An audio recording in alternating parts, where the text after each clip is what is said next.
ಇಡೀ ದೇಶದಾದ್ಯಂತ ಮೊದಲ ಬಾರಿಗೆ ಕಮರ್ಷಿಯಲ್ ಸಿಲಿಂಡರ್ ಸಿಗದೆ ಹೋಟೆಲ್ ಮಾಲೀಕರು ಪರದಾಡಿದ್ದನ್ನ ಗಮನಿಸಿದ್ವಿ. ನಮ್ಮ ರಾಜ್ಯದಲ್ಲಿ ಬಹುತೇಕ ಹೋಟೆಲ್ಗಳು ಕ್ಲೋಸ್ ಆಗಿ ಹೋಗಿದೆ, ಸಿಲಿಂಡರ್ ಸಿಕ್ಕಿಲ್ಲ ಅನ್ನೋ ಕಾರಣಕ್ಕೆ.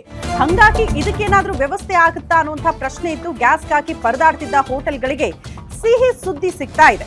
ರಾಜ್ಯದಲ್ಲಿ ದಿನದಿಂದ ದಿನಕ್ಕೆ ಕಡಿಮೆ ಆಗ್ತಾ ಇದೆ ಗ್ಯಾಸ್ ಟ್ರಬಲ್, ಅಂದ್ರೆ ಸಿಲಿಂಡರ್ ಸಿಗ್ತಾ ಇದೆ ಅಂತ ಸ್ಟಾಕ್ ಇರೋದೆಲ್ಲ ಆಚೆ ಬರ್ತಾ ಇದೆ.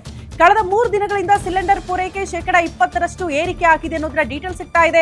ಇವತ್ತು ಮತ್ತೆ ಅನಿಲ ಕಂಪನಿಗಳ ಜೊತೆ ಸರ್ಕಾರ ಮಾತುಕತೆ ನಡೆಸಲಿದೆ, ಅಂದ್ರೆ ಮಹತ್ವದ ಸಭೆ ಆಗುತ್ತಂತೆ. ಮುಖ್ಯ ಕಾರ್ಯದರ್ಶಿಗಳ ನೇತೃತ್ವದಲ್ಲಿ ಈ ಸಭೆ ನಡೆಯಲಿದ್ದು ಮೋಸ್ಟ್ಲಿ ಒಂದು ಸ್ಪಷ್ಟ ಸಂದೇಶ ಸರ್ಕಾರದಿಂದ ರವಾನೆ ಆಗಬಹುದು ಅಂತ. ಸಂಜೆ 4 ಗಂಟೆಗೆ ಸಭೆ ನಡೆಸೋದಕ್ಕೆ ಸಿಎಸ್ ಶಾಲಿನಿ ರಜನೀಶ್ ಅವರು ಮುಂದಾಗ್ತಿದ್ದಾರೆ. ಆದಷ್ಟು ಬೇಗ ಸಿಲಿಂಡರ್ ಸಮಸ್ಯೆ ಬಗೆಹರಿಸುವ ಕುರಿತು ಈ ಸಭೆಯಲ್ಲಿ ಚರ್ಚೆ ಆಗುತ್ತೆ ಅನ್ನೋದರ ಡೀಟೇಲ್ ಸಿಗ್ತಾ ಇದೆ. ಗ್ಯಾಸ್ಗಾಗಿ ಪರದಾಡ್ತಿದ್ರಲ್ಲ ಹೋಟೆಲ್ ಮಾಲೀಕರು, ಅವರಿಗೆಲ್ಲ ಸಿಹಿ ಸುದ್ದಿ. ಕಾರಣ ಕಳೆದ 2-3 ದಿನದಿಂದ ಸಿಲಿಂಡರ್ಗಳು ಸಪ್ಲೈ ಆಗ್ತಾ ಇದೆ ತಕ್ಕ ಮಟ್ಟಿಗೆ ಅಂತ. ಯಾವಾಗ ರೇಡ್ ಆಯ್ತಲ್ಲ, ಯಾವಾಗ ಸರ್ಕಾರ ಎಚ್ಚರಿಕೆ ಕೊಡ್ತಲ್ಲ, ಆವಾಗ ಈ ಕಾಳ ಸಂತೆಯಲ್ಲಿ ಮಾರಾಟ ಮಾಡೋದಕ್ಕೆ, ದಂಧೆ ಮಾಡ್ಕೊಳ್ಳೋದಕ್ಕೆ ಕೆಲ ಏಜೆನ್ಸಿಯವರು ನಿರ್ಧಾರ ಮಾಡಿದ್ರಲ್ಲ, ಬಾಲ ಬಿಚ್ಚಕ್ಕಾಗಲ್ಲ ಅನ್ನೋ ಕಾರಣಕ್ಕೆಲ್ಲ ಸಿಲಿಂಡರ್ ಆಚೆ ತೆಗೆದಂಗಿದೆ.